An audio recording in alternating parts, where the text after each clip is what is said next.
Good morning. Welcome to the CGS Biblecast. Hope you're having a wonderful day. We're going to be in Deuteronomy chapter 28, verse 1 and 2. And then we're going to skip some stuff, go down to verse 15. So let's get right to it. We're talking about obedience here. You can see the title here. So, if you fully obey the Lord your God and carefully keep all his commands that I'm giving you today, the Lord your God will bless you high and above all the nations of the world.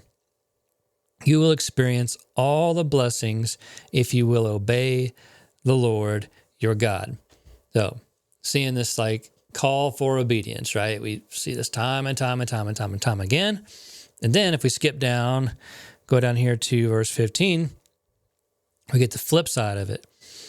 So the first we get call for obedience, then we see the curses for disobedience. Here it says in verse 15, but if you refuse to listen to the Lord your God and do not obey all the commands and decrees I'm giving you today, all these curses will come and overwhelm you. Look at all these. Your fields will be cursed. Your towns will be cursed. I mean, all these things. Your children and your crops will be cursed.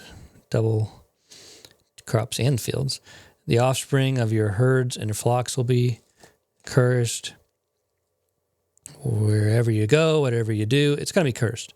So, and it goes into more detail there. But anyway, the point is, you've got this choice. So surely over the course of your reading Deuteronomy, you've noticed a central theme: obedience. It's almost seems redundant at this point, but how many times does Moses have to repeat the same lesson? He has to talk about it over and over again because there is this sin cycle that's continually repeating with the people of Israel. Eventually, a lot because of God's people had a tendency towards idolatry and disobedience, just like us. It's just clear to see here. And at some point, more than ever, they needed this reminder because they were getting ready to enter a season of battles like they had never faced before. In chapter 28, we see this juxtaposition of beliefs where you have your beliefs and these curses, and there's a big word that focuses on the word if. It says, if you do this, you'll be blessed. If you do that, you'll be cursed. God was making it abundantly clear that his people had been called according to his purpose and promise, and they were to be holy and to live holy before the Lord. The same is true for us today as Christ followers. We are commanded to be different and to be set aside before the Lord and be holy.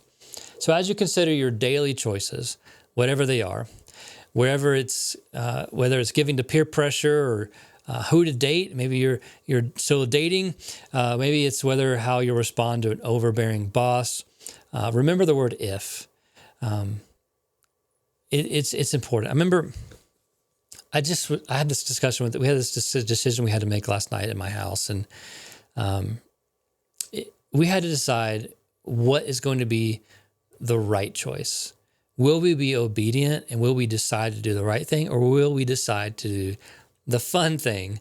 And for us, all of us, we unanimously agreed we want to do the fun thing.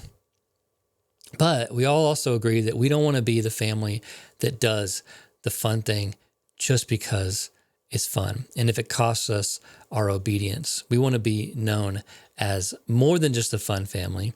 We want to be known as the obedient family. It's tough call. There was tears. It was just difficult decision. But because the Lord is faithful, we decided to be faithful and decide the right thing. And it was a small little thing. It wasn't like we were just going to be super disobedient, but it was a small thing. We decided we were going to do the right thing. And I believe that years later, we're going to look back on that decision and be glad we did the right thing because it was a family choice, choosing the fun thing or the right thing.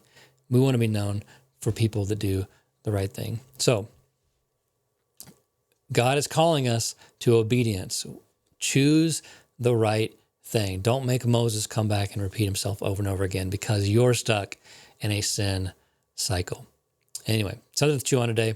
Have a wonderful day. Bye.